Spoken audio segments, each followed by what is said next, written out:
नमस्कार फ्रेंड्स, मैं कपिला राठौड़ आप सबका आपके अपने प्लेटफॉर्म मिरेकल माइंड भारत में स्वागत करती हूँ। हम योगी कथामृत एंड ऑटोबायोग्राफी ऑफ योगी परमहंस योगानंद जी की बुक कर रहे हैं फ्रेंड्स। देखते ही देखते इस बुक के आज अंतिम चैप्टर तक हम पहुंच गए हैं। परमहंस योगानंद जी की चेतना के साथ जुड़ते जुड़ते इस बुक के हमने 49 चैप्टर कंप्लीट करने हैं। आज हमारी इस बुक को स्टार्ट करने का, इस बुक को सब जन तक पहुंचाने का एक ही मकसद था फ्रेंड्स, कि हमारे जो आध्यात्मिक गुरु उनकी बुक में जो हमारे लिए विजडम लेके गए हैं वो विजडम पूरी तरीके से हम ग्रहण कर पाए। तो हर एक चैप्टर के माध्यम से उन्होंने कुछ ना कुछ ऐसा हमारे लिए छोड़ा था जो हम चैप्टर को पढ़ते पढ़ते समझ रहे हैं फ्रेंड्स। तो यही सिर्फ और सिर्फ हमारा मकसद है कि परमहंस योगानंद जी को याद करते हुए उनके सभी चैप्टर करें और उन्होंने क्या विजडम दिया है उस विजडम को हम भी समझने के पथ पे आगे बढ़े। तो आज का ये चैप्टर है 49 नंबर का चैप्टर, 1940 से लेकर 1951 की अवधि। तो इसमें फ्रेंड्स परमहंस योगानंद जी कैलिफोर्निया वापस चले आते हैं इंडिया से। जब वो गए तब उनके जो भी फॉलोअर्स थे उन्होंने एक सरप्राइज दिया, उनके लिए एक भव्य भव्याति भव्य आश्रम का निर्माण किया एंसिनिटस में, जो कैलिफोर्निया में है। तो उस आश्रम की बहुत ही सारी खासियत गुण है जो वो चैप्टर में बता रहे हैं कि प्रकृति के साथ जुड़ा हुआ है, समुद्र का किनारा है, ध्यान का एक गहन कक्ष है जहाँ पे ध्यानी बैठते हैं तो सामने उसको प्रशांत महासागर दिखता है। और ये सभी चीजें और प्रकृति के साथ जुड़े होने के कारण वहां पे बहुत सारी लोगों को खाने पीने की चीजें भी खुद के ही इस गार्डन में मिल जाती है। और अच्छे प्राकृतिक सानिध्य में लोग आके वहां पे क्रिया योग की प्रैक्टिस करते हैं। तो इस 40 से 51 के इस कार्यकाल में वो सेल्फ रियलाइजेशन फेलोशिप का कैलिफोर्निया में और आसपास यूरोप में भी प्रचार प्रसार करते हैं। वहां पे बैठकर वो शांति से अपनी बुक भी लिखते हैं, बहुत सारे पत्र व्यवहार भी होते हैं, उनके जो भी फॉलोअर्स है उनको वो दीक्षा भी देते हैं और बहुत सारा कार्य यहाँ पे वो करते हैं। तो आइए इस चैप्टर को हम पढ़ते हैं, समझते हैं और जानते हैं कि इस चैप्टर में और क्या है। तो इस चैप्टर को हमारे साथ साझा करने के लिए अहमदाबाद से अलका मुंद्रा जी प्रस्तुत है। अलका जी एक योगा थेरापिस्ट है और अपना बहुत सारा स्वाध्याय इस प्लेटफॉर्म पे कर चुके हैं। तो अलका जी आपका बहुत बहुत स्वागत है मिरेकल माइंड भारत के आपके अपने प्लेटफॉर्म पर। आइए और हमारे साथ इस चैप्टर थैंक यू कपिला जी, आपका बहुत बहुत धन्यवाद हमें ये चैप्टर करने के लिए, बोलने के लिए और इस बुक का सुंदर सा अध्ययन करने के लिए। जो हमने अभी तक सारे चैप्टर पढ़े हैं आपके इस सुंदर प्लेटफॉर्म पे हमको पॉसिबल कर पाए, इसके लिए बहुत बहुत धन्यवाद। और आप एक माध्यम बने कि हम ये पूरी किताब आराम से पढ़ सके, इसके लिए भी बहुत बहुत धन्यवाद। Thank you friends joining us. आज हम 1940 से 1951 की अवधि के जो कुछ अच्छे संस्मरण है योगानंद जी के बारे में वो हम अध्ययन करेंगे। तो यहाँ जो एक सेल्फ रियलाइजेशन फेलोशिप केंद्र के जो प्रमुख थे उन्होंने अपने पत्र में बहुत सारी चीजें लिखी। उनके पत्र को यहाँ प्रकाशित किया गया, उसमें ये बताया गया कि हमारी वो ऐसे जब ध्यान का महत्व बताया उन्होंने कि ध्यान का महत्व सचमुच में अब जाके पता चला और ध्यान का क्या महत्व है ये सबको समझ में आ रहा है। हमारी आंतरिक शांति, फ्रेंड्स ये लाइन इतनी इंपॉर्टेंट है, हमारी आत्मिक शांति को भंग करने की क्षमता किसी भी चीज में नहीं। तो मतलब चाहे कितना भी कुछ हो जाए लेकिन हमारे अंदर की शांति को भंग करने वाले हम ही हैं, कोई दूसरा नहीं। तो इस तरह से जब वो बताते हैं कि वहाँ जो बहुत धमाके हो रहे थे लंदन और उनके बीच में, जो गृह युद्ध चल रहा था, सेकेंड वर्ल्ड वॉर ना, तो उस समय की वो चित्र बताते हैं कि इतनी युद्ध की जर्जर अवस्था थी और बहुत सारे बम गिर रहे थे, तो भी हमारा सेल्फ रियलाइजेशन का जो ये सत्संग का प्रोग्राम, मेडिटेशन ध्यान का प्रोग्राम यथावत चलता रहता था। हमें कोई परेशानी उस समय महसूस नहीं होती थी क्योंकि हमारे अंदर आंतरिक शांति थी।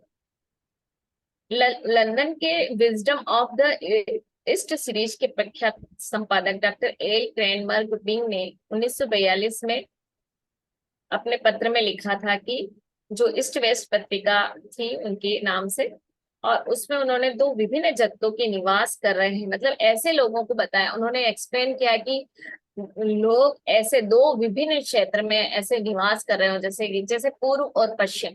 तो पूर्व पूरा टोटली डिफरेंट है और पश्चिम टोटली डिफरेंट है। तो उनका कहने का था कि जिस प्रकार किसी घेरे गए नगर के लिए होली ग्रेल के आशीर्वादों और सुख सुविधा से लदा जहाज बंदरगाह में प्रवेश कर रहा हो, उसी प्रकार लॉस एंजलिस में से सौंदर्य, सामंजस्य, शांति एवं स्वस्ति मेरे पास आ पहुंचती है। मतलब वो कहाँ थे, वेस्ट में, और वहां के लंदन में थे, फिर भी वो इस भावना को महसूस कर रहे थे जो उन्होंने अपने पत्र के द्वारा लिखी। यहाँ फिर वो जैसे जो कल जो हमारा आ गया चैप्टर में एंसिनिटास मंदिर के बारे में जो पूरा विवरण बताया गया, कितना सुंदर था, कैसे फूलों की क्यारी थी, वो सब हम फिर से डिस्क्राइब नहीं करेंगे फ्रेंड्स। वहां पर एक सर्व धर्म मंदिर बनाया था, चर्च ऑफ ओल्ड रिलीजियंस।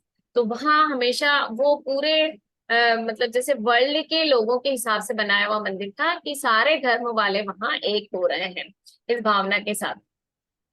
और लॉस एंजलिस के पैसिफिक पैलिसेड्स अंचल में, जिसे संसार के सबसे सुंदर भूखंडों में से कहा जाता है, ऐसे फूलों की एक वादी सेल्फ रियलाइजेशन फेलोशिप को दान में हुई। एक जो कल हमने चैप्टर पढ़ा वो जैसे बहुत बड़ा एक मतलब आश्रम दान में मिला था योगानंद जी को। और उसके बाद यहाँ 10 एकड़ की जमीन की एक मतलब जिसका नाम पैसिफिक पैलिसेड्स अंचल उस एरिया का नाम है, वहां का एक सुंदर सा भूखंड वो भी उनको दान में मिला इसके बाद। और सेल्फ रियलाइजेशन फेलोशिप को, जो पूरा तरह से हरी भरी पहाड़ियों से घिरा हुआ था। तो पीपीटी हम बाद में देखेंगे तो चलेगा ना, फिर उसमें हम एक्सप्लेन कर देंगे। इसमें एक प्राकृतिक सरोवर बना हुआ था जो पर्वतों के मुकुट में जड़े हुए नीलम रत्न के समान लगता था। सरोवर बहुत सुंदर है फ्रेंड्स, अभी हम देखेंगे पीपीटी में। इस सरोवर के कारण ही इस स्थान का नाम लेक श्राइन रखा, मतलब उस लेक का नाम था लेक श्राइन लेक। उसमें मंदिर था, गांधी जी की प्रतिमा थी, यहाँ आगे यही बता रहे कि गांधी जी की प्रतिमा थी, एक बुद्ध की प्रतिमा थी, बहुत ही सुंदर वहाँ मेडिटेशन से गार्डन था, फूलों की और पत्तियों का गार्डन अलग था। मतलब 10 एकड़ में सोच सकते हो आपकी क्या क्या बना होगा। तो इतना बड़ा विशालकाय वो था, जहाँ भगवान बुद्ध की और क्वान चीन चीन की जगन माता का रूप था, और जलप्रपात के ऊपर ईसा मसीह की आदमकद मूर्ति थी। मतलब इस तरह का वहां का विवरण है। और वहाँ 1950 में महात्मा गांधी विश्व शांति स्मारक की स्थापना भी की गई थी। महात्मा गांधी की उस चैप्टर में भी फ्रेंड्स आया है कि वहां उनकी जो अस्थियों को ले जा करके स्थापित किया गया था। फिर वहां से आगे हम चलते हैं तो ये बताते हैं कि कुछ संगठनों का दावा है कि योग का अभ्यास छपे हुए साहित्य को पढ़कर नहीं किया जा सकता है, इसे गुरु के मार्गदर्शन में ही करना चाहिए। ऐसे क्वेश्चन भी पूछे जाते थे, तब उनका आंसर देते हुए इस अणु युग में योगदा सत्संग सत्संग पाठों का वो बताते हैं कि यहाँ से पाठ प्रेस्क्राइब प्रकाशित होते हैं, और उस पाठ को पढ़ करके भी लोग बाग उस संस्था से जुड़ते हैं और उसकी विचारधारा से अवगत होते हैं। तो यहाँ प्रत्येक शिष्य को ब्रह्म ज्ञानी गुरु का सानिध्य प्राप्त हो सके ये जरूरी नहीं है, मतलब तो निश्चय ही एक अमूल्य वरदान होगा अगर वो मिल जाए। ऐसा ना कि सबको अच्छे गुरु मिल जाए तो बहुत ही बड़ी बात है, वरदान होगा सबके लिए। परंतु इस संसार में पाखंडी ज्यादा है, संत कम, तो हम हर किसी पे रिलाय नहीं कर सकते। ठीक है फ्रेंड्स, तो हमें ये ध्यान रखना कि कौन सच्चा गुरु है, और आपका आत्मा और मन से माने तभी उसको फॉलो करें। असंख्य जन साधारण को घर में बैठे बैठे सच्चे योगियों द्वारा लिखित योग पाठों द्वारा नहीं तो किस तरीके से योग की शिक्षा मिल सकती है, ऐसा किसी कोई उनसे पूछ रहा है। तो या फिर इसका एकमात्र विकल्प यही है कि सामान्य मनुष्य की उपेक्षा कर उसे योग ज्ञान से वंचित ही रखा जाए, या तो फिर उसे योग ज्ञान से वंचित रखा जाए। लेकिन लहरी महाशय का तो क्या था कि जन जन तक क्रिया योग से ले, ये एक उनका मतलब पूरा एक आगे का, हाँ आगे का एक मतलब वो इनोवेटिव कार्यक्रम था उनका, जिनको योगानंद ने जी पूरा किया। अब यहाँ आगे बाबा जी के सच्चे योग क्रिया योगियों की लक्ष्य प्राप्ति के पथ पर रक्षा करने, मतलब जैसे कहते हैं ना जो क्रिया योगी होता है, ये पहले भी पिछले लेसन में क्रिया योग में आ गया कि जो भी क्रिया योगी होता है वो पूरी तरह से उसकी महाअवतार बाबा जी भी उसकी रक्षा करते हैं, उसको लक्ष्य तक पहुंचने में मदद करते हैं। आगे हम चलते हैं तो परमहंस जी से क्वेश्चन पूछा जा रहा है कि सच सच बताइए क्या ये सब सार्थक हुआ है, क्या सार्थक हुआ। आध्यात्मिक शहद उत्पन्न करने के लिए मध्यमोक्तियों के एक छत्ते के रूप में पश्चिम में सेल्फ रियलाइजेशन फेलोशिप संगठन की जो स्थापना की गई थी, क्या वह पूरी तरह से सार्थक हुई, ऐसा किसी संत ने मतलब किसी शिष्य ने पूछा, तो इस पवित्र दायित्व की पूर्ति कठिनाइयों से मुक्त नहीं थी। जब वो बताते हैं कि जब बाबा जी ने, महाअवतार बाबा जी ने युक्तेश्वर जी को ये सौंपा था भार, तो ये पवित्र दायित्व की पूर्ति इतनी कठिनाइयों से मुक्त नहीं थी। तो फिर 90 तुल्य शब्दों में एक दिन सान डियागो के SRF मंदिर के कार्यवाहक डॉक्टर लाइट कैंडल ने भी ऐसा प्रश्न किया कि उनके प्रश्न का अर्थ ये था कि क्या आप अमेरिका से संतुष्ट हुए हैं? इन सब झूठे प्रचारों का क्या योग के प्रचार को रोकने के लिए उत्सुक कुत्सित लोगों ने, ज्यादातर सर फ्रेंड्स इसमें क्वेश्चन आंसर और पत्र के बारे में ही विवरण है, तो हम वो थोड़ा थोड़ा हाईलाइट कर रहे हैं। उन सब मोह भंग का क्या, मनस्तापों का क्या, उन केंद्र प्रमुखों का क्या जो केंद्रों को नहीं चला सके, उन शिष्यों का क्या जिन्हें सिखाया नहीं जा सका। मतलब बहुत सारे ज्वाइन करते हैं लेकिन 8-10 ही क्रिया योगी बनते हैं। जैसे 100 ज्वाइन करेंगे तो 10 क्रिया योगी बनेंगे। तो ऐसा शिष्य वो पूछ रहे हैं कि उनका क्या होगा जिनका मतलब कुछ नहीं हुआ, पूरा एंड तक जो नहीं पहुंच पाए। तो योगानंद जी आंसर देते हैं कि धन्य है मनुष्य जिसके ईश्वर परीक्षा लेता है। मुझ पर यदा कदा भार डालना तो उसे याद रहा। तब मेरे मन में उस सब का विचार आया जो निष्ठावान थे, उस प्रेम और भक्ति और समझदारी का विचार आया जिसका प्रकाश अमेरिका के हृदय में व्याप्त है। धीरे धीरे शब्दों पर जोर देते हुए उन्होंने कहा, परंतु मेरा उत्तर है हाँ, 1000 बार हाँ। मतलब जो मेरा मिशन था वो सफल रहा। उनका कहना यही था।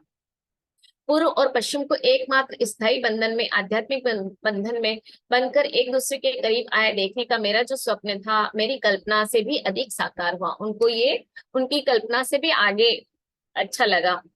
भारत के जिन महान गुरुओं ने पश्चिम में गहरी रुचि दिखाई है, उन्हें आधुनिक परिस्थितियों की भली भांति जानकारी है। वे जानते हैं कि जब तक सभी राष्ट्र पूर्व और पश्चिम के विभिन्न सद्गुणों को आत्मसात नहीं करते, तब तक विश्व की स्थिति में सुधार नहीं हो सकता। दोनों ही गोलार्धों को एक दूसरे के सर्वोत्तम गुणों की आवश्यकता है।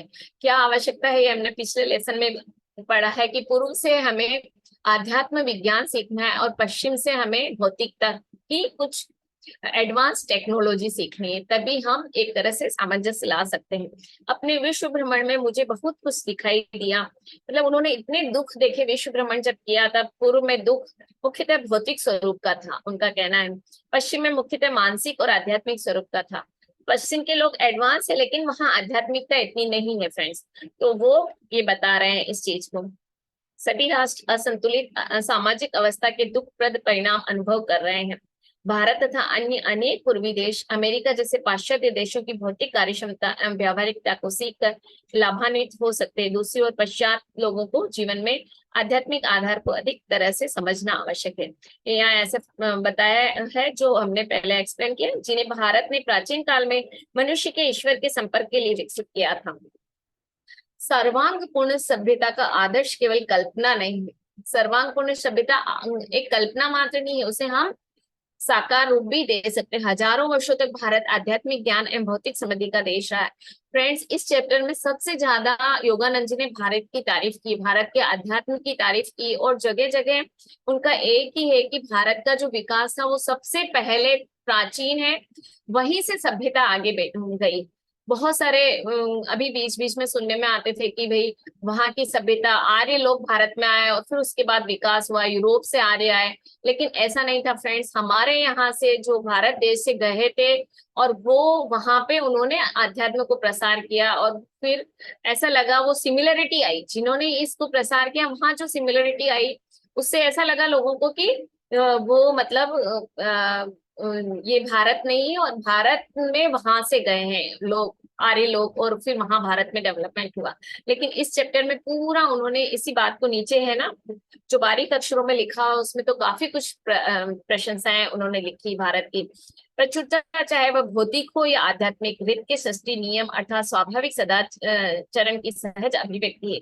ईश्वर में या प्राचुर्य संपन्न प्रकृति माता में कृपणता का वास नहीं है। हिंदू शास्त्र बताते हैं कि मनुष्य इस विशिष्ट पृथ्वी की ओर इसलिए आकर्षित होता है कि एक के बाद एक जन्म में वह उन अनगिनत तरीकों को अधिकाधिक पूर्णता के साथ सीखे। हम जो स्वाध्याय कर रहे हैं फ्रेंड्स, उसमें देखते हैं ना कि जैसे मेरे अंदर कंप्लेन की भावना या सेल्फ मतलब मेरे अंदर जजमेंट की भावना है, तो मैं उसको लेकर के आई हूँ और उसको मैं इस जन्म में सुधारूं अपने अंदर। इसी तरह हम जो लेके आते हैं अनेक कई जन्मों तक हम उसको सीखते हैं, मतलब सीख करके उसको अप्लाई करते हैं।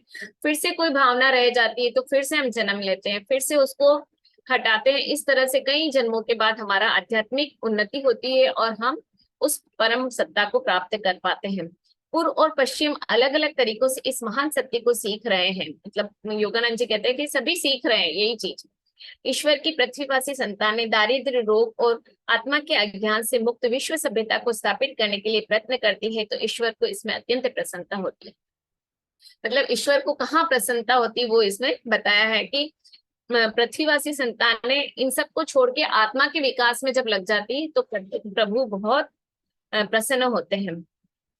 स्वतंत्र इच्छा शक्ति के दुरुपयोग का परिणाम आत्मा की शक्ति को भूल जाना। आत्मा की जो शक्ति है उसको भूल जाना, ये क्या है? स्वतंत्र इच्छा शक्ति।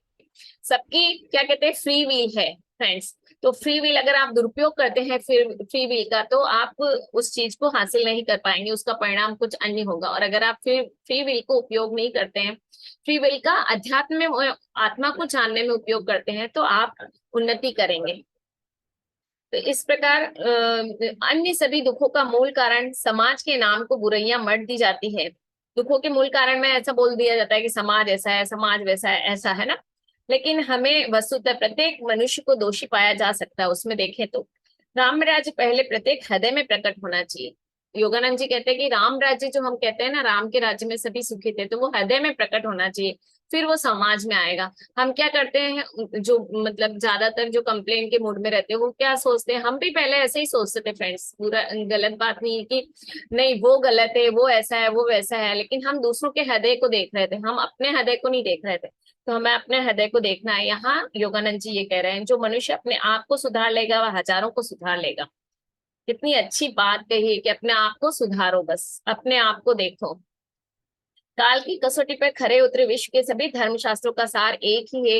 वे सभी मनुष्य को अधिकाधिक ऊपर उठने की प्रेरणा देते हैं। मेरे जीवन के सबसे सुखद समय में से एक था वह समय जो मैंने सेल्फ रियलाइजेशन पत्रिका के लिए बाइबल के न्यू टेस्टामेंट के एक हिस्से पर अपने भाष्य को लिखवाने में बिताया। तो ये सबसे वो स्वर्णिम समय मानते हैं, सुखद समय मानते हैं, जब उन्होंने मैंने ईसा की उत्कट प्रार्थना की। उन्होंने ईसा से प्रार्थना की और बताया गया है, कल के चैप्टर में हमने देखा कि एनसी ने जो मतलब था, जो नया आश्रम था, उसमें उनको ईसा के साक्षात दर्शन हुए, प्रकाश फैला नीले रंग का, और उनको उन्होंने बहुत वो मौन प्रार्थना में निमग्न थे। तब एनसी निस्तास आश्रम में उनको उनकी मूर्ति दिखी, मतलब उनका जीवंत रूप दिखा, जिसमें उनकी बताई दाढ़ी मुझे विरल सी लग रही थी, झिलमिलाती स्वर्णिम आभा थी उनके चारों ओर। इस तरह से उन्होंने पूरा उनका विवरण बताया है अत्यंत। और फिर उन्होंने एक पवित्र पात्र उनके मुख के पास था। ये कहने की बात जरूर लगती है मुझे कि जो पवित्र पात्र होता है, जो जिसका नाम होली ग्रेल है, वो उन्होंने वो उनसे मतलब जो भी उनके उपयोग में आता था ईसा मसीह के, तो वो उन्होंने फिर उनके फोटो से लगाया और फिर से वो वापस ईसा मसीह के पास चला गया।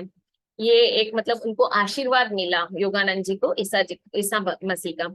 इस ईसा के पास, और वो 25 साल के ही लग रहे थे फ्रेंड्स। उसके बाद उन्होंने अत्यंत सुंदर शब्द कहे। इन शब्दों का मतलब वो बताना नहीं चाहते। योगानंद जी कहते हैं वो मेरे हृदय तक ही सीमित है। यहाँ फिर वो विस्तृत भाष्य में लिखते हैं, कैलिफोर्निया के मोहावे रेगिस्तान में, वो फिर बाद में रेगिस्तान में रहने चले गए और वहां उन्होंने गीता का अध्ययन किया, वहां रहे थोड़े दिन। और उसके बाद उन्होंने गीता के सार को बताया कि गीता भगवत गीता में इसी एकमात्र योग प्रवृत्ति का उल्लेख है, जो उन्होंने यहाँ बताया कि चौथे नंबर के अध्याय में 29वां और 5वें नंबर के अध्याय में 27वां और 28वां जो सूत्र श्लोक है, वो पूरा इसी को बताता है जो योगानंद जी डिस्क्राइब करना चाह रहे हैं। भारत के सबसे सर्वश्रेष्ठ शास्त्र ने मनुष्य को प्रयोग करने के लिए व्यवहारिक शिक्षा भी दी और नैतिक शिक्षा भी दी। हम जैसे यम नियम पढ़ते तो ये नैतिक शिक्षा के ऊपर ही पूरा तरह से आधारित है। हमारे स्वप्न जगत के महासागर में श्वास माया का विशिष्ट झंझावात है, जो पृथक पृथक लहरों का समस्त लोगों और सभी भौतिक वस्तुओं के रूपों का बोध उत्पन्न कराता है। भगवान श्री कृष्ण जानते थे कि मनुष्य को पृथक अस्तित्व के दुखदायी स्वप्न से जागृत करने के लिए केवल दार्शनिक और नैतिक ज्ञान पर्याप्त नहीं है। इसलिए उन्होंने इस पवित्र विज्ञान की ओर संकेत किया, जिसके द्वारा मनुष्य अपने शरीर पर पूर्ण अधिकार स्थापित कर इसे जब चाहे अपनी इच्छा अनुसार विशुद्ध शक्ति में बदल सकता है। अगर हम गीता को बहुत अच्छी तरह से लर्न करें तो हम चाहे जो अपने आप को बदल, जिसे चाहे वैसे बदल सकते हैं। आगे कहते हैं योगानंद जी की हिंदू शास्त्र योग विज्ञान को इसलिए महत्व देते हैं क्योंकि सर्वसाधारण मनुष्य भी इसे प्रयुक्त कर सकता है। ये सच है कि किसी योग प्रविधि को प्रयुक्त किए बिना भी यदा कदा श्वास के रहस्य को सुलझा लिया गया है। जैसे यहाँ मदर टेरेसा का एग्जाम्पल दिया है फ्रेंड्स की। मदर टेरेसा भगवान के उसमें और उसमें बिलोंग नहीं करती थी। श्वास का के हिसाब से ही उनका जब एकदम शरीर कड़क हो जाता था और वो निर्विकल्प समाधि की अवस्था में पहुंच जाती थी, जब कोई उन्हें उस अवस्था से निकाल भी नहीं सकता था, चाहे कितने भी सेवकगण उनके आसपास हो। तो यहाँ ये कह रहे हैं कि निश्चल निश्वास अवस्था में उन्होंने उन्हें देखा।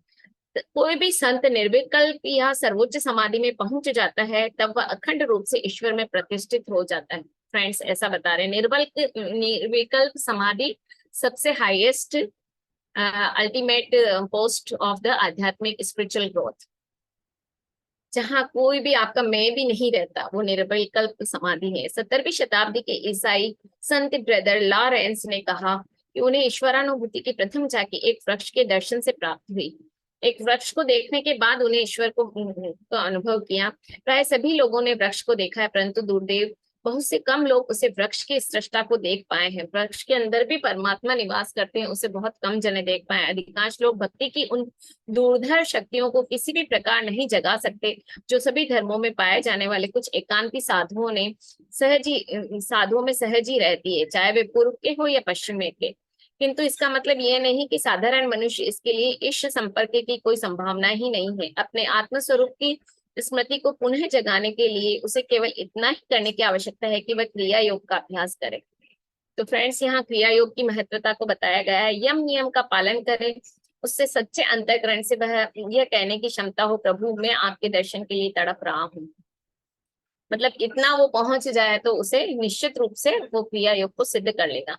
इस प्रकार योग की जनिता इसमें है कि भक्ति की उत्कटता की अपेक्षा जो साधारण मनुष्य की भावनात्मक क्षमता से बाहर है, यह ईश्वर को दैनिक अभ्यास के योग्य वैज्ञानिक प्रणाली के माध्यम से प्राप्त करने का मार्ग है।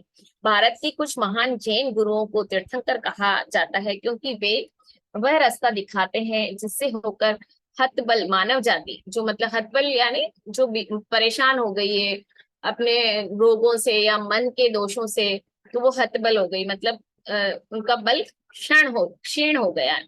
मानव जाति संसार सागर को पार कर जाए। संसार यानी अर्थ प्रभाव के साथ बहना मनुष्य को सबके से कम प्रतिरोध का मार्ग अपनाने के लिए प्रेरित करता है। इसलिए जो भी संसार का मित्र बनेगा वह ईश्वर का शत्रु है। जो संसार का मित्र बनेगा, कितनी गहरी बात है फ्रेंड्स, ये समझने लायक बात है कि संसार का मित्र कैसे। यहाँ बहुत सारे श्लोक नीचे दे रखे हैं, उसको आप पढ़ के भी इस अर्थ को समझ सकते हो। फ्रेंड्स बाद में जरूर पढ़िएगा इसको। ईश्वर का मित्र बनने के लिए मनुष्य को अपने कर्मों की बुराइयों पर विजय पानी होगी। क्या करना होगा? हमें अपनी बुराइयों पर विजय पानी है और फिर माया के मोह जाल में कायरता पूर्वक आत्मसमर्पण कर देने के लिए प्रोत्साहित जो करती है, उस माया पर विजय पाना है हमें। वो बुराई है हमारे शरीर की। कर्म के वज्र नियम का ज्ञान अच्छे साधक को उसकी पकड़ से बाहर निकलने का रास्ता खोजने के लिए प्रोत्साहित करता है। कर्म के वज्र नियम का ज्ञान, ये बहुत ही कठिन गहन मतलब बात कही। वज्र मतलब वज्र जैसा कितना भारी हथौड़ा होता है, वैसे मतलब जो कर्म है, कर्म के सिद्धांत यानी जो दोगे ही पाओगे। तो वो सिद्धांत को अगर ध्यान रखो तो आप अच्छे से सच्चे साधक बन सकते हैं। माया से अंधे बने मन की इच्छा वासनाओं के कारण ही मनुष्य कर्मों का गुलाम बनकर रह जाता है। इसलिए योगी मन पे संयम करना बहुत जरूरी है, अर्थात चित्तवृत्ति निरोध जैसे कहते हैं ना, योगश चित्तवृत्ति निरोध। तभी वो योगी है जो चित्त की वृत्तियों को रोक लेता है। जब कर्म जनित अज्ञान के विभिन्न पर्दे हट जाते हैं तब मनुष्य अपने सच्चे स्वरूप को देख पाता है। तो हमें कर्म पे, अपनी बुराइयों पे, इन सब पे विजय पाना है और फिर हम उस आध्यात्म को प्राप्त कर सकते हैं। जीवन और मृत्यु का रहस्य जिसे सुलझाने के एकमात्र उद्देश्य के लिए मनुष्य पृथ्वी पर आता है। हम किस लिए जन्म लेते हैं वो बता रहे हैं। श्वास के साथ घनिष्ठता से जुड़ा हुआ है। श्वास रहितता, मतलब अगर श्वास चली जाए तो क्या होगा, हम एक पल में खत्म, हमारा श्वास गया तो हम भी मर जाएंगे। मतलब हम आत्मा के रूप में नहीं मरेंगे लेकिन शारीरिक रूप में मर जाएंगे। इस मृत्यु संसार पे, इस पृथ्वी पे हमारी अंतिम यात्रा होगी। इस सत्य को पहचान कर भारत के प्राचीन ऋषियों ने श्वास के इस एकमात्र सूत्र को ही पकड़ लिया और श्वास रहित अवस्था में जाने के एक सुनिश्चित और तर्क संगत विज्ञान को विकसित कर लिया। बहुत ही गहन बात है, मतलब हमें उस श्वास को जो रोकने की क्रिया है वहां पे ज्यादा फोकस करना है। संसार को देने के लिए भारत के पास कुछ नहीं होता तो क्रिया योग अकेला ही शाही भेंट माना जाने के लिए पर्याप्त होता। तो भारत के पास बहुत कुछ है क्रिया योग के अलावा भी, इसलिए इस तरह के बता रहे हैं। बाइबल में कपिला जी लिख रहे हैं प्राणायाम, तो प्राणायाम भी एक अच्छा साधन है जो श्वास के प्रति हमें जागरूक बनाता है। बाइबल में अनेक परिच्छेद ऐसे हैं जिनसे यह स्पष्ट होता है कि हिब्रू गुरुओं को यह ज्ञान था कि ईश्वर ने श्वास को शरीर और आत्मा के बीच की कड़ी का काम करने के लिए ही बनाया था। जेनेसिस में कहा गया है, प्रभु ईश्वर ने पृथ्वी की मिट्टी से मनुष्य की सृष्टि की और उसकी नासिका में प्राण फूंक दिया। मतलब यही हुआ है। जैसे हम कभी पढ़ेंगे ना स्पिरिचुअल बुक्स वगैरह, तो उसमें पार्वती जी ने गणेश जी को कैसे पैदा किया, मिट्टी का पुतला बनाया अपने शरीर का मेल का और उसमें प्राण फूंक दिया तो वो बन गया। ऐसे ही सृष्टि के रचयिता ने भी हमें अलग अलग मिट्टी के घड़े की तरह बना रखा, मिट्टी के पुतले हैं हम, और उसमें सिर्फ प्राण फूका हुआ। वो प्राण जब निकल गया तो हम सिर्फ मिट्टी बन के रह जाएंगे, क्योंकि मिट्टी में मिल जाएंगे फिर से। तो इस तरह से बताया गया है। प्रभु ईश्वर से मानव देह रासायनिक और धात्विक तत्वों से बनी है जो पृथ्वी की मिट्टी में पाए जाते हैं। यदि श्वास के माध्यम से आत्मा अज्ञानी मनुष्य के शरीर में प्राण प्रवाह संचारित नहीं करती तो मानव देह कोई कार्य नहीं कर पाती, न ही उसमें कोई शक्ति या गति होती। मानव शरीर में जो पंच प्राण कार्य कर रहे हैं वे सर्वव्यापी आत्मा के ओम स्पंदन की अभिव्यक्तियां हैं। पंच प्राण क्या है? हर प्राण में वही ओंकार है फ्रेंड्स। ये पंच प्राण बहुत ही इंपॉर्टेंट है, और एक प्राण भी थोड़ा सा डिसबैलेंस हो जाता है तो हमारे अंदर विकार पैदा हो जाता है। तो इस तरह से प्राणों को समझना भी बहुत जरूरी है और ये हम प्राणायाम के थ्रू अच्छे तरह से समझ सकते हैं। मानव शरीर में जो पंच प्राण कार्य कर रहे हैं वे सर्वव्यापी आत्मा के ओम स्पंदन की अभिव्यक्तियां हैं। आत्मा का जो प्रतिबिंब शरीर की कोशिकाओं में जीवन का आभास उत्पन्न कर रहा है वही देह के प्रति मनुष्य की आसक्ति का एकमात्र कारण है। स्पष्ट है कि केवल मिट्टी के एक गोले को वह इतना महत्व कभी नहीं देता। मनुष्य व्यर्थ ही अपने शरीर को ही अपना स्वरूप मानने लगता है, क्योंकि आत्मा के प्राण प्रवाह इतनी तीव्र शक्ति के साथ श्वास के माध्यम से शरीर में प्रवेश करते हैं कि मनुष्य परिणाम को ही कारण समझ लेने की भूल कर बैठता है। बहुत ही गहन बात है, इसे समझे फ्रेंड्स कि मनुष्य परिणाम को ही कारण समझ लेना, मतलब जो परिणाम उसके साथ हो रहा है उसी को वो कारण समझ कर की भूख कर लेता है। शरीर स्वयं प्राणवान है ये मानकर उसी की पूजा करने लगता है। मतलब शरीर को ही वो समझने लगता है कि ये शरीर भी प्राण है, जबकि प्राण तो एक मतलब ओम का स्पंदन मात्र है और वो हमारे शरीर में आया है, और जब वो चला जाएगा वापस उस ब्रह्म के पास तो हम भी कुछ नहीं रहेंगे। तो मनुष्य को अपनी चैतन्य अवस्था में शरीर एवं श्वास का भान रहता है। निद्रा अवस्था में सक्रिय होने वाली अवचेतना अवस्था में अनकॉन्शियस माइंड जो कहते हैं, शरीर एवं श्वास से उसके मन का संबंध निद्रा काल के लिए टूट जाता है।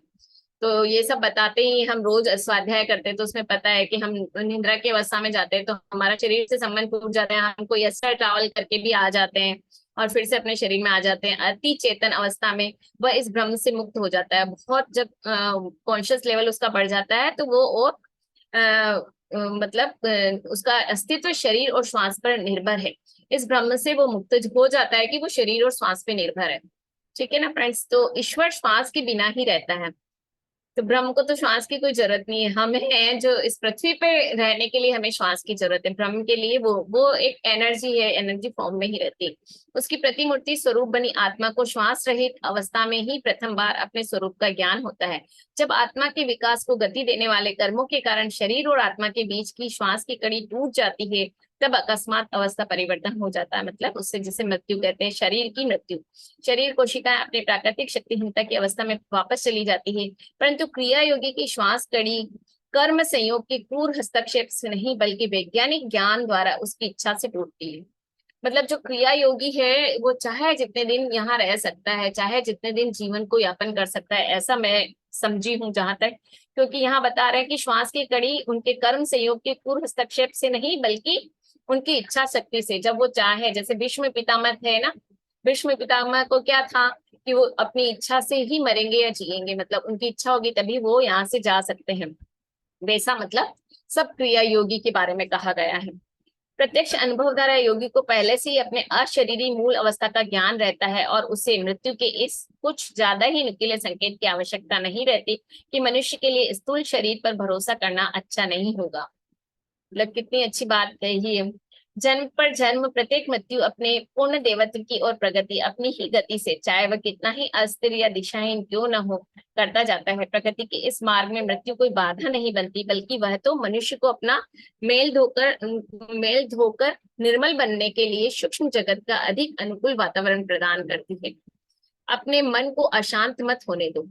फ्रेंड्स, हमें क्या ध्यान रखना है, यहाँ हम जब आध्यात्मिक की तरफ बढ़ रहे हैं तो हम अशांत ना हो, एवरी टाइम हम पीसफुल रहें। और ये हम ध्यान से कर सकते हैं, तो हमारे जीवन में ध्यान कभी नहीं जाना चाहिए।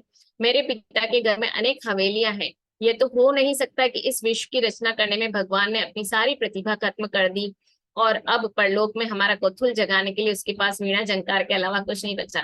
तो मतलब ये योगानंद जी इसके माध्यम से, इस पैरे के माध्यम से बता रहे हैं कि ये तो यहाँ जो देख रहे हो वो तो कुछ 10%, 0% है, लेकिन वहां तो बहुत कुछ है। जो वो इतनी बड़ी सत्ता है तो वो क्या थोड़ी यहाँ पे सब दे देगा और अपने पास कुछ नहीं रखेगा। तो हमें वो ध्यान रखना है कि हम वहां जाएंगे तो हमारे लिए और भी उससे ज्यादा है, यहाँ से ज्यादा है हमारे उनके पास है। तो मृत्यु अस्तित्व को मिटाती नहीं, न ही वह जीवन के अंतिम छुटकारा दिलाती है और न ही अमृत का द्वार है। भूलोक में आनंद प्राप्त करने के लिए जो अपनी आत्मा से भागता रहा हो, वह सूक्ष्म जगत के स्वर्गीय सौंदर्य के बीच आत्मा को कभी प्राप्त नहीं करेगा। तो मतलब हमें स्वर्गीय स्वर्गीय सौंदर्य के बीच आत्मा को कभी प्राप्त नहीं करेगा। भूलोक में ही अगर हम फंसे रहे, यहाँ की सुंदरता को देखते रहे, तो हम यहीं रह जाएंगे फ्रेंड्स। और फिर से जन्म लेना होगा हमें और फिर से वही यात्रा प्रारंभ करनी होगी।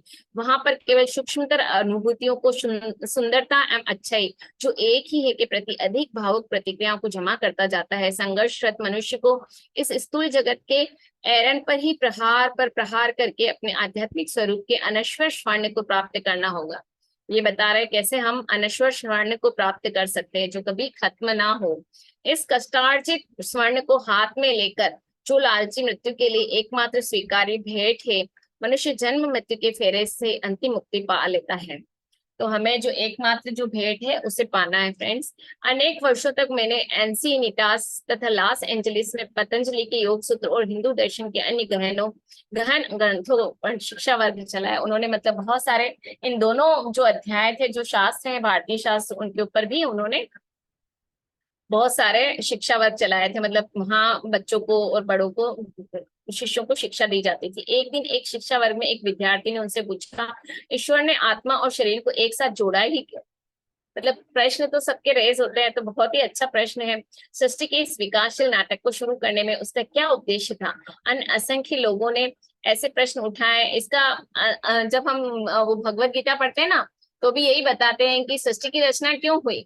तो वो रचना, कृष्ण भगवान जो ब्रह्म है, वो खेल खेलना चाहते थे पृथ्वी पे, उसमें ऐसा बताया है। वो क्रीड़ा कर रहे हैं और उस क्रीड़ा के थ्रू उन्होंने मतलब इस सृष्टि की रचना करी, ब्रह्मा से करवाई। अन्य असंख्य लोगों ने ऐसे प्रश्न उठाए और दार्शनिकों ने उनके उत्तर देने में असफल प्रयत्न किए। कुछ रहस्यों को अनंत काल में भी खोजने के लिए छोड़ दो, युक्तेश्वर जी मुस्कुराते हुए कहा करते थे। ऐसे युक्तेश्वर जी कहते हैं, मनुष्य की सीमित तर्क शक्ति, अजन्मा पूर्ण ब्रह्म के अकाल्पनीय उद्देश्यों को कैसे समझ सकती है? गोचर जगत के कार्य कारण विधान से बंधी मनुष्य की बुद्धि अनादि अजन्मा ब्रह्म के रहस्यों के सामने किंतर विमूढ़ हो जाती है। मतलब ब्रह्म के जो रहस्य है उसमें हमारी ये छोटी सी अल्प बुद्धि कुछ भी काम नहीं आएगी। He wants more players to play then he create us. Yes, Kapila ji कह रहे हैं कि ब्रह्म की क्या इच्छा थी, वो ज्यादा प्लेयर्स इकट्ठा करना चाह रहे थे। यस, एक से अनेक होना चाह रहे थे। फ्रेंड्स, ऐसा ही हमारे धर्मशास्त्रों में, हमारे भगवत गीता में कहा है कि जब कृष्ण भगवान को या मतलब ब्रह्म को एक से अनेक होने की इच्छा जागृत हुई मन में, तब उन्होंने सृष्टि की रचना करवाई। अजन्मा ब्रह्म से रहस्यों के सामने किंतर भी विमूढ़ हो जाती, परंतु मनुष्य की बुद्धि सृष्टि के रहस्य को नहीं समझ सकती, जो भी अंत में भक्ति की खातिर भगवान स्वयं उसके सामने प्रत्येक रहस्य खोल देंगे। जो सचमुच सचमुच ज्ञान को प्राप्त करने के लिए उत्कंठित हो, वह ईश्वरीय योजना के प्रारंभिक तथ्यों के ज्ञान को ही अच्छी तरह से आत्मसात करने के द्वारा अपनी खोज आरंभ करने से संतुष्ट होता है। हम सब वही कर रहे हैं फ्रेंड्स, पीएमसी में जुड़े हुए हैं, तो हम आध्यात्मिक आत्म हमारी खोज कर रहे हैं, हम अंदर आंतरिक खोज कर रहे हैं। तो आरंभ में ही सीधे जीवन के आइंस्टाइन सिद्धांत के गणितीय ग्राफ की मांग नहीं करता, मतलब ऐसी मांग नहीं होती। अगर ये जो प्रसंग बता रहे हैं, किसी भी काल में कभी किसी मनुष्य ने ईश्वर को नहीं देखा। काल माया का उत्पन्न किया हुआ भ्रम है, और उसके अधीन जीने वाला कोई भी मृत्य मानव कभी अनंत परम तत्व को नहीं जान सकता। केवल उससे उत्पन्न हुए पुत्र ने, जो परम पिता के हृदय में वास करता है, प्रतिबिंबित क्राइस्ट चैतन्य या सृष्टि में व्याप्त कुटस्थ चैतन्य या बाहर की ओर प्रक्षेपित प्रज्ञा को ओम स्पंदन के माध्यम से सकल गोचर जगत का संचालन करती है। तो ब्रह्म क्या है? वही ओम, वही तत् ओम तत्सत, जो तीन नाम है वही ब्रह्म है, और वो एक एकत्व तत्व है जिसमें ही ये पूरी सृष्टि समाई है।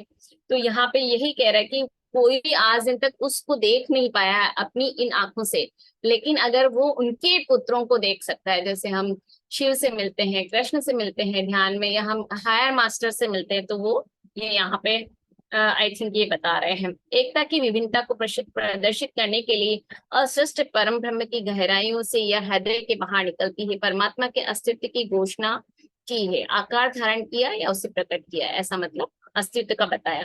ईसा मसीह ने इसे स्पष्ट किया है, सच है मैं तुमसे ये कह रहा हूँ, पुत्र स्वयं होकर कुछ नहीं कर सकता, केवल पिता को जो करते देखता है वही वह स्वयं ही करता है।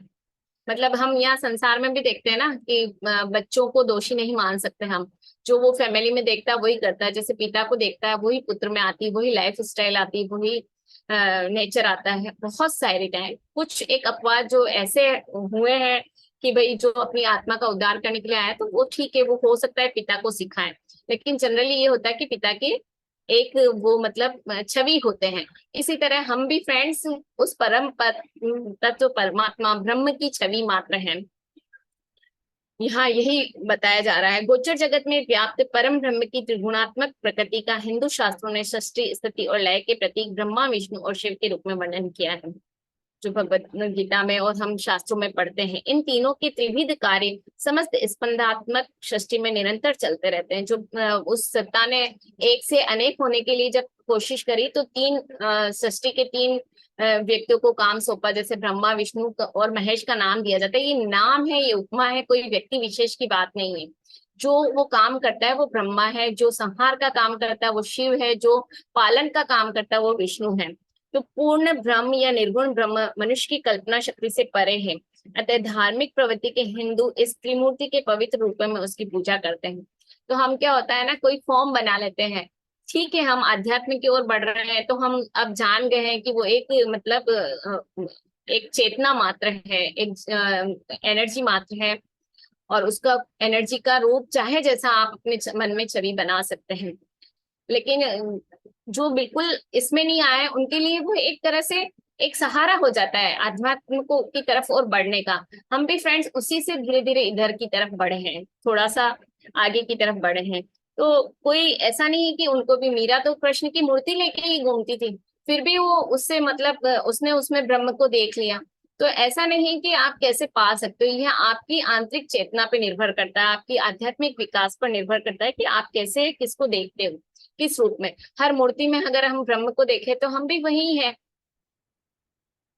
परंतु सृष्टि में व्याप्त सृष्टि स्थिति लय स्वरूप ही ईश्वर का परमोच्च स्वरूप नहीं है। यहाँ तक कि उसका यह सारभूत स्वरूप भी नहीं है। ये बता रहे हैं कि खाली वो ये तीन जो मूर्ति है वहीं तक नहीं है सृष्टि सीमित, क्योंकि सृष्टि केवल उसकी लीला है, एक खेल है, जो मैं पहले भी बता रही थी। त्रिमूर्ति के सारे रहस्यों को जान लेने के बाद भी ईश्वर के अंतर गुण मूल स्वरूप को नहीं जाना जा सकता, क्योंकि नियमाधिष्ठित आणविक क्रियाओं में प्रकट होने वाली उस ब्रह्म की प्रकृति उसे दर्शाए बिना केवल उसे अभिव्यक्त करती है। भगवान का अंतिम स्वरूप केवल तभी पता चलता है जब पुत्र ऊपर उठकर पिता के पास पहुंचता है। जब हम ब्रह्मांड में जाएंगे और एकाकार होंगे उस एकत्व से, तब हम जान पाएंगे कि वो क्या है सत्ता। ठीक है, अभी तो हम उसको बस किताबों के माध्यम से समझ रहे हैं। मुक्त हुआ मनुष्य, मैं समझी नहीं कपिला जी, वह वाह कह रही हूँ मैं, बहुत बहुत सुंदर अच्छा, लाइन थी ये, बहुत सुंदर हाँ, लाइन। मुक्त हुआ मनुष्य स्पंदात्मक सृष्टि के पार जाकर निस्पंदन परम ब्रह्म में प्रवेश करता है। चरम रहस्यों को प्रकट करने का अनुरोध किया जाने पर सभी अवतारों और सदगुरुओं ने मौन साध लिया। जब पायलट ने पूछा सत्य क्या है, तब ईसा ने कोई उत्तर नहीं दिया। ईसा के साथ जो वार्तालाप हो रहा वो बता रहे, पायलट जैसे बुद्धिवासियों के आडंबर पूर्ण प्रश्न कदाचित ही सच्ची जिज्ञासा वृत्ति से निकलते हैं। ऐसे लोग खोखले दम्भ के साथ बोलते हैं और आध्यात्मिक मूल्यों में दृढ़ता दृढ़ता के अभाव को भी उदार मत का लक्षण मानते हैं। आध्यात्मिक मूल्यों में दृढ़ता जो है उसको भी उदार मत का लक्षण मानते हैं। इसी उपदेश के लिए मेरा जन्म हुआ था और इसी कारण से मैं इस जगत में आया हूँ कि मैं इसका साक्षी बनूं। जो कोई सत्य का है वह मेरी आवाज सुनता है। जो कोई सत्य का है मतलब जो इस चीज को जानता है वो मेरी आवाज से आवाज को सुनता है, समझता है। इन चंद शब्दों में ईसा मसीह ने बहुत कुछ कह दिया। ईश्वर का पुत्र अपने जीवन को सत्य का साक्षी बनाता है। सत्य के साक्षी बनना है हमें। सत्य क्या है कि एक ही सत्ता है, परम सत्य एक है और हम सब उनके कुछ अंश मात्र हैं। वह सत्य को धारण करता है। यदि वह सत्य की व्याख्या भी करता है तो वह उसका अतिरिक्त अनुग्रह है।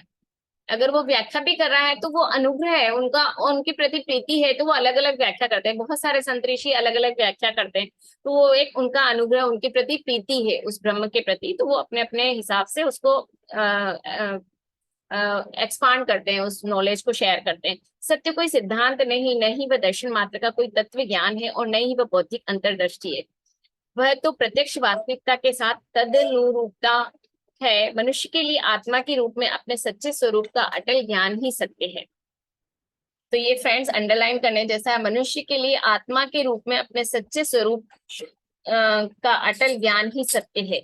मतलब अपने सच्चे स्वरूप को देखो, मतलब अपने जीवन की प्रत्येक कृति, प्रत्येक शब्द में ईसा मसीह ने यह सिद्ध कर दिया कि उन्हें अपने अस्तित्व के सत्य का, ईश्वर से अपनी उत्पत्ति का पूर्ण ज्ञान था। सर्वव्यापी क्राइस्ट चैतन्य, कुटस्थ चैतन्य, यहाँ बताया कि साथ एक पूर्ण एक रूप होने के कारण ही वे दृढ़ विश्वास के साथ कह सके जो कोई सत्य का है वह मेरी आवाज सुनता है। मतलब ये जो उन्होंने वर्ड कही, जो कोई सत्य का है, जो मतलब उस चेतना को जानता है, समझता है, उस ब्रह्म को जानता है, वही मेरी आवाज सुनता है। भगवान बुद्ध ने, क्योंकि यहाँ योगानंद जी जानते थे और उन्हीं को वो बता रहे सब कुछ, तो योगानंद जी उस स्थिति को प्राप्त कर चुके थे। भगवान बुद्ध ने भी परम सत्य पर प्रकाश डालना अस्वीकार कर दिया था। बुद्ध का भी कहीं ये नहीं बताया कि सत्य क्या है, उन्होंने उसके बारे में बताया ना कोई उनके जीवन चरित्र का। उनका एक ही फिलोसॉफी थी कि ध्यान करना है, मतलब ध्यान से अपने आप को जानना, अपने अंदर उतरना है और उसको जानना है। तो शुष्क भाव से साथ उन्होंने इतना ही कहा कि मनुष्य को जो अत्यंत समय पृथ्वी पर मिला है, अत्यल्प समय, बहुत ही कम समय हमें जो पृथ्वी पर मिला है, सूक्ष्म पृथ्वी पर मिला है, उसे अपने नैतिक स्वरूप की उन्नति करने में लगाने में ही जीवन की सार्थकता है। बहुत ही अच्छी लाइन है, अंडरलाइन करें फ्रेंड्स कि हमें अपनी उन्नति कैसे करनी है। बहुत ही अल्प समय है और अब हमें ध्यान की तरफ ज्यादा अपने आप को मोड़ना है। चीनी संत लाओ त्सु ठीक ही कहते हैं, जो जानता है वह कहता है, जो कहता है वह जानता है। वही बता सकता है जो जानता है, और जो बताता है वही जानता है। बहुत ही गूढ़ बात है। ईश्वर का चरम रहस्य तर्क का विषय नहीं है। ईश्वर की गूढ़ लिपि को पढ़ना एक ऐसी कला है जो कोई मनुष्य किसी मनुष्य को नहीं पढ़ा सकता।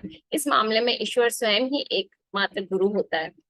ये मनुष्य को जानने की कला कोई किसी को नहीं बता सकता है, पढ़ा सकता है, वो खुद को जानना होता है। स्थिर हो जाओ और जानो कि ईश्वर, मैं ईश्वर हूँ। मतलब जो हम हमेशा पीएनसी के चैनल पे भी कहते हैं, मैं ईश्वर हूँ, आई एम द गॉड, है ना, वी ऑल आर गॉड, मतलब हम सब गॉड हैं। तो ये यही कह रहे हैं कि स्थिर हो जाओ, शांत हो जाओ और जानो कि मैं ईश्वर हूँ। भगवान अपनी सर्वव्यापीता को चिल्ला चिल्लाकर नहीं जताते, उनकी वाणी को अंतःकरण की घन शक्ति शांति में ही सुना जा सकता है।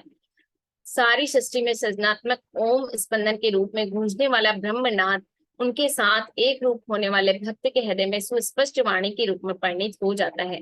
सृष्टि के पीछे ईश्वर का क्या उद्देश्य है, इसका स्पष्टीकरण मनुष्य की बुद्धि जहां तक समझ सकती है वहां तक वेदों में दिया हुआ है। वेद मतलब किसी के, वेद तो ब्रह्म वाक्य है, ब्रह्मांड से जो वाक्य निकले उनको वेदों में लिखा गया ऋषि के द्वारा। तो लेकिन फिर भी वो कह रहे हैं कि जितना समझ सके, वो जो वाक्य निकले पूरे संस्कृत में थे फ्रेंड्स, और जितना ऋषिगण भी अपने ज्ञान से जितना समझ सके उन्होंने वो लिखते गए, अपने लिपि में लिखते गए। तो उसको भी हम पूर्ण तरह से ऐसा नहीं कह सकते कि हाँ वो मतलब पूरा समझ पाए उसको फ्रेंड्स। तो ये मतलब बहुत ही एक बड़ी बात बताई उन्होंने कि सृष्टि में ईश्वर का, हाँ सारी सृष्टि में वहां तक वेदों में दिया गया है। ऋषियों ने बताया कि प्रत्येक मनुष्य की सृष्टि ईश्वर ने आत्मा के रूप में की है, जो अपने परम स्वरूप में लौट जाने के से पहले अनंत परम तत्व के किसी विशिष्ट गुण को एक मेवा द्वितीय रूप से अवश्य प्रकट करेगी। इस प्रकार किसी न किसी ईश्वरीय वैशिष्ट से युक्त होने से सभी मनुष्य ईश्वर को समान रूप से प्रिय है। मतलब ऐसा नहीं कि वो मुझे प्रिय करता है और आपको नहीं। हम कभी थोड़ा सा भी, पहले तो मेरे भी मन में आ जाता था फ्रेंड्स कि अरे आप तो सुनते ही नहीं भगवान, मतलब बहुत पहले की बात है ये, जब हम ईश्वर के पास जाते रहते थे और जो मंदिर है वहां जाके जो प्रार्थनाएं करते हैं अपने परिवार के शुभ के लिए, मंगल के लिए, ये भी करते ही है शुरुआत में। सभी इसी तरह से आगे बढ़ते हैं, अपनी यात्रा को प्रारंभ करते हैं। राष्ट्रों के अग्रज भारत द्वारा जमा किया गया ज्ञान सारी मानव जाति की विरासत है। सभी सत्यों की भांति वैदिक सत्य भी ईश्वर की संपत्ति है, भारत वर्ष की नहीं। मतलब ईश्वर की संपत्ति खाली भारत की नहीं, इसलिए उसका प्रचार प्रसार पूरे संसार में होना चाहिए। वेदों के दिव्य गंभीर ज्ञान को ग्रहण करने में समर्थ ऋषिगण मानव जाति के ही सदस्य हैं, जो समग्र मानवता की सेवा के लिए किसी अन्य लोक में नहीं बल्कि इसी पृथ्वी पर पैदा हुए हैं। सत्य के राज्य में जाति या राष्ट्र का भेदभाव निरर्थक है। वहां तो केवल सत्य को ग्रहण करने की आध्यात्मिक योग्यता ही देखी जाती है कि हम कितना सत्य को जानते हैं। ईश्वर प्रेम है, इसलिए सृष्टि की इस योजना प्रेम पर ही आधारित हो सकती है। पांडित्यपूर्ण स्पष्टीकरणों की अपेक्षा क्या वह सीधा सरल विचार मनुष्य के हृदय को सांत्वना प्रदान नहीं करता, ऐसा क्वेश्चन पूछा जा रहा है। सत्य के मर्म तक पहुंचने वाले प्रत्येक संत ने यही कहा है कि ईश्वर ने सृष्टि की पूरी योजना बनाई है और वह योजना अत्यंत सुंदर है और आनंद से भरपूर है फ्रेंड्स। ईश्वर ने पैगंबर इजाइया को अपना उपदेश इन शब्दों में कहा था। मतलब वो पैगंबर जो कहते हैं ना कि भाई मुझे भी, पैगंबर को उनका ईश्वर माना जाता है ईसाइयों का, तो इस तरह से उस ईसाइयों का, उसी प्रकार मेरा शब्द सृजनकारी ओम भी होगा, जो मेरे मुंह से निकलता है वह बिना कुछ किए ही मेरे पास वापस नहीं आएगा, बल्कि वह मेरी इच्छा पूर्ण करेगा और जिस काम के लिए मैंने उसे भेजा है उसे वह पूरा करेगा। क्योंकि तुम आनंद के साथ निकलोगे और शांति के साथ पहुंचाए जाओगे।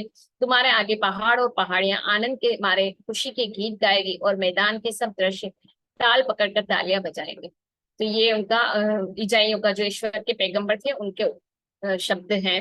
तुम आनंद के साथ निकलोगे, उन्होंने जो बताया है, और शांति के साथ पहुंच जाओगे। चारों ओर से दबाव में जी रहे 20वीं सदी के लोग इस अद्भुत वचन को वो अर्थ समझा रहे हैं, आशा आकांक्षा के साथ सुन रहे हैं। ईश्वर का जो भी भक्त अपनी दिव्य विरासत को पुनः प्राप्त करने के लिए पुरुषार्थ करता है। दिव्य विरासत क्या है फ्रेंड्स? यहाँ अपनी आत्मा को जानना। तो अगर हम उसको जानने के लिए हम तत्पर होते हैं तो उसके लिए ये वचन में निहित पूर्ण सत्य को अनुभव करना सहज संभव होगा, तो हम ये समझ पाएंगे। बाकी हर किसी को अगर हम ये बताए ना तो वो समझ भी नहीं पाए कि ये क्या बोला जा रहा है, ये सत्य नहीं है, गलत है। लेकिन ये हम इस यात्रा में है इसलिए हम समझ पा रहे हैं। पूर्व और पश्चिम में क्रिया योग का उदात्त कार्य अभी तो केवल शुरू ही हुआ है। ईश्वर करे कि सब लोगों को यह ज्ञात हो जाए कि सारे मानवीय दुखों को मिटा देने के लिए आत्मज्ञान की निश्चित वैज्ञानिक प्रविधि अस्तित्व में है। पृथ्वी पर तेजस्वी रत्नों की भांति चतुर्दिक बिखरे क्रिया योगियों को प्रेम की तरंगे भेजते हुए मैं कृतज्ञ भाव से प्राय सोचता हूँ, भगवान आपने इस सन्यासी को इतना बड़ा परिवार दिया। तो फ्रेंड्स हमारा यहाँ चैप्टर खत्म होता है और उसके साथ ही हमारी बुक भी। लेकिन मैंने जो पीपीटी बनाई है वो मैं थोड़ा शेयर करना चाहूंगी। अब आप चाहें तो वो लाइव रोक दें, तो अगर पीपीटी से कोई प्रॉब्लम हो तो भी कोई प्रॉब्लम नहीं रहेगी। कोई नहीं, चालू कर दीजिए, जो होगा देखा जाएगा अंकल। इतना सुंदर चैप्टर है, हमारा पर्पस भी बहुत क्लियर है ना, हम कहाँ मतलब कॉपीराइट का पूरा करना पर्पस चाहते हैं। बताया कि हमें कैसा जीवन जीना है, क्या आध्यात्मिकता पानी है और क्या सत्य है, किसको जानना है, और कैसे सृष्टि का विचार आया, सब कुछ मतलब इस लास्ट चैप्टर में सब कुछ पूरी तरह से समझा दिया योगानंद जी ने। बहुत सुंदर बहुत चैप्टर, ही बहुत सुंदर। सुंदर। आपने जो पढ़ा ना, मेरी बुक में तो है भी नहीं, मैं आराम से सुन रही थी, कितना सुंदर लिखा है। हाँ, मेरा आ नहीं रहा है पीपीटी। अच्छा, आराम से Alka ji, take your time, आ तो जाएगा। साउंड आ रही है, एक सेकेंड। कोई चालू होगा अगर आपके हाँ, कोई ब्राउजर, तो आप देख लीजिए। आया क्या? नहीं आया अभी, पहले शेयर करिए, शेयर स्क्रीन करके, फिर आपका जो डेस्कटॉप आएगा ना, वहां से, अगर आपने एक डेस्कटॉप सेकेंड। पर सेव किया है।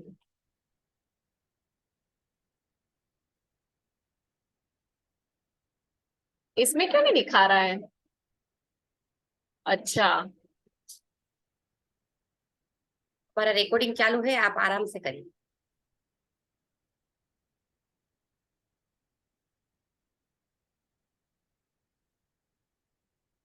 तो कितना सुंदर चैप्टर था फ्रेंड्स। यस, अभी ये म्यूजिक आया, यस आ गया है अलका जी। अच्छा, हाँ, फर्स्ट तक ले जाइए। यस, एक सेकेंड। परफेक्ट।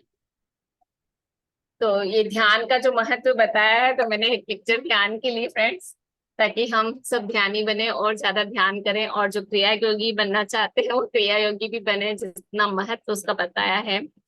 और उसके बाद यहाँ पे जो उनके किताबों का जो हुआ था, उसमें से मैंने एक बुक ली है, क्योंकि मुझे वो सेल्फ रियलाइजेशन फेलोशिप की बुक तो नहीं दिखी थी, ये एक बुक दिखी, उसको मैंने यहाँ पे लिया। और ये जो रांची स्थित आश्रम है, इसके बाद यहाँ पे ये जो वहाँ का लंदन का है, और ये होली ग्रैंड जो मतलब जिससे ईसा मसीह खाते पीते थे। और ये वहाँ एक जो सुंदर सा गार्डन बताया है, जो उनको 10 एकड़ का जो जमीन मिला था ना, उसमें यस, फूलों का गार्डन और बहुत सारा था, और उसके पास ही ये उनका आश्रम, मतलब जो मंदिर के पीछे का या अंदर का हिस्सा है।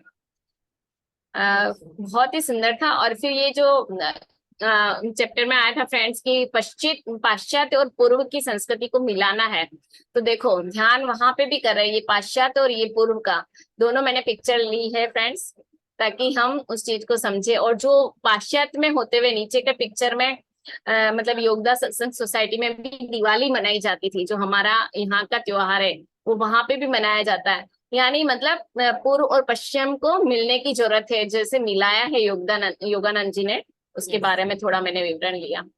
हाँ, और ये वहां का जो मंदिर है, उसके अंदर का है सर्वधर्म मंदिर, जिसमें सभी देवताओं की, कृष्ण की, ईसा मसीह की, और इनके गुरुदेव की, चारों की, ये सब पिक्चर के साथ वहाँ मेडिटेशन सेंटर है, उसका एक पिक लिया है मैंने फ्रेंड्स। और यहाँ पे जो फेलोशिप में जो भी शिक्षण वर्ग चलता है, जो भी पतंजलि योग सूत्र, योग दर्शन वगैरह सिखाए जाते हैं, उसके वो वहां से शिक्षक बनाए जाते हैं, जो योगानंद जी ने काम शुरू किया था उसके बारे में।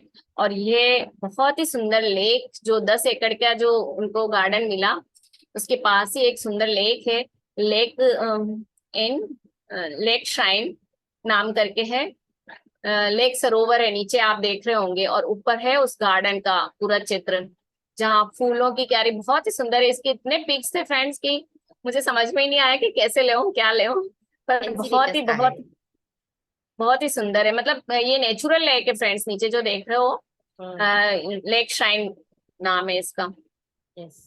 और ये इसके लेक शाइन के यहाँ जो मंदिर का द्वार है, जो सर्वधर्म मंदिर है, उसके अंदर जाने का जो द्वार बताया वो। और इस यस। तरह से ये लेक के अलग अलग टाइम के लिए हुए पिक्चर है, बहुत ही सुंदर पानी भरा हुआ है। और वहाँ एक पवन चक्की है, शायद आई थिंक, मुझे कोई नाम तो नहीं मिला पवन चक्की का, पर जो लेफ्ट साइड में आप नीचे पिक्चर देख रहे हो, वो लेफ्ट में पवन चक्की का मुझे थोड़ा महसूस हुआ कि भाई यहाँ कुछ होना चाहिए, उस हिसाब से मैंने इसको इंक्लूड किया ये मंदिर के इनको हिसाब कमल से। का तालाब कहते हैं, वो जो हाँ, वो कमल का तालाब था, कमल का वो ये तालाब इसी कहते के हैं। सामने कमल का तालाब है। यस, और यस। ये लेक श्राइन सरोवर मंदिर जो हाँ, सामने देख रहे हैं आप, और मंदिर के अंदर का भाग ये। बहुत सुंदर। और ये उसका मेन गेट है, मेडिटेशन गार्डन एंट्रेंस गेट, जिसमें इसकी बहुत चर्चा हुई, जो इनको एक 10 एकड़ की जमीन मिली। उसमें यहाँ फ्रेंड्स ये ऊपर बहुत बड़ी जो ईसा मसीह की पिक्चर है, शायद आदि आदम पिक्चर वो है या पता नहीं, एक सेकेंड। तो ये सब उस गार्डन के अलग अलग मैंने दृश्य इकट्ठे किए हैं। और यहाँ पे गांधी जी की और एक चीन की, गांधी जी नहीं, एक चीनी जो देवी है उनकी, और एक बुद्धा की जो मूर्ति थी उसके अंदर बाहर का है। पर ये महात्मा, इधर तो Mahatma Gandhi world peace memorial है, और ये टेम्पल के अंदर का जो बाहर का दृश्य है, एक्सटीरियर पोर्शन, लेक शाइन के वहां जो मंदिर है उसके सामने का फ्रंट पोर्शन। तो ये हमारी यहाँ पीपीटी खत्म होती है। इसको लाने में मुझे थैंक यू। 3-4 घंटे लग गए फ्रेंड्स। बहुत सुंदर अलका जी, बहुत ही अच्छा कलेक्शन है और बहुत ही अच्छे वे पे आपने इसको प्रेजेंट भी किया और पूरा मतलब दिख रहा है। एंसिनीटस दिखा, वो जो टेम्पल उनको 10 एकड़ का मिला दान में, वो सब कुछ हमें यहाँ पे लाइव दिख रहा है कि हाँ वहाँ बहुत ही पे क्या सुंदर क्या है, हो मतलब रहा है। वहां जाओ तो आपको वैसे ही ध्यान लग जाए अच्छे से, मतलब यस इतना यस मनोरम बिल्कुल। दृश्य है। और एक छोटा सा एक पैराग्राफ है जो मैंने मेरी बुक से निकाला है कि वो क्या विश्व के बारे में समझते हैं। तो वो कह रहे हैं कि विश्व एक व्यापक शब्द है, लेकिन मनुष्य को अपनी निष्ठा विस्तृत करनी होगी। स्वयं को विश्व नागरिक के प्रकाश में देखना होगा। मैंने कहना जारी रखा, एक व्यक्ति जो वाकई महसूस करता है कि विश्व मेरा घर है, यह मेरा अमेरिका, मेरा भारत, मेरा फिलीपीन, मेरा इंग्लैंड है, मेरा अफ्रीका है, आदि आदि, उसे कभी भी उपयोगी और सुखी जीवन के तरीकों का अभाव नहीं होगा। मतलब सभी को विश्व अपने घर घर ही समझ लीजिए, तो आपको कभी भी दुख का और अभाव का एहसास नहीं होगा। उसके प्राकृतिक स्थानीय अभिमान को अंतहीन विस्तार का ज्ञान प्राप्त होगा। अंदर से ही आपको ज्ञान प्राप्त होता जाएगा जब विश्व को अपना घर मान लेंगे। वह रचनात्मक विश्व तरंगों के संपर्क में ऑलवेज रहेगा।